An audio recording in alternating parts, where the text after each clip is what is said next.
Here's your daily Tottenham news, delivered by me, Harry Scarfe, founder and host of my own Tottenham podcast, Scarfe Spurs Talk. Hope you're all keeping well, guys. But thank you so much to Chris for this opportunity. Like, comment, share, subscribe. If you're new, let's get straight into it. So Vinai, CEO, following the conclusion of the 25-26 season, is sat down for an interview. Here is a quote from him. He said, "On my very first day, what I thought it would be was a realistic target for the men's first team would be competing for European places." Going on to say, "If you'd asked me a few months after I joined, that was no longer an outsider. I would have told you that the club was in a significantly worse state than some places than I thought." That is absolutely not meant to be a criticism of anyone or anything. It was just what I found. It was very clear that there wasn't some kind of turnaround that was required in the club in quite a few areas. It was a really complete reset instead.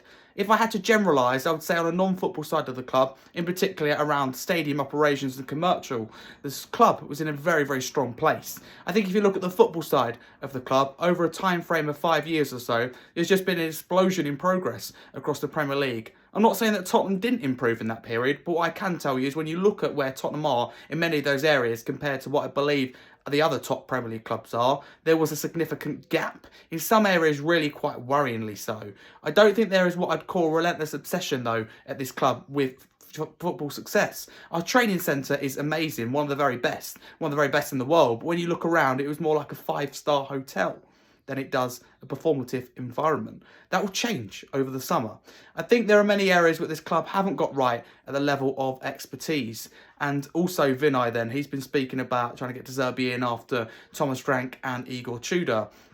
He said, Vinai, that obviously we're very disappointed when it became clear that we wouldn't be appointing Roberto on a permanent basis back in February. We were then in an interim market, which is generally not the broadest. There are a number of reasons why Igor was selected. He managed in very high profile and high pressure environments. We didn't want somebody to go and wilt under that pressure. He has a history of making an immediate impact. He's managed in big clubs. It was quite a different personality to Thomas, and we felt like something different was needed. But of course, we are really aware that he had no Premier League experience. Was it a risk in appointing him? Absolutely. It didn't work out. I think it's very clear it didn't work out.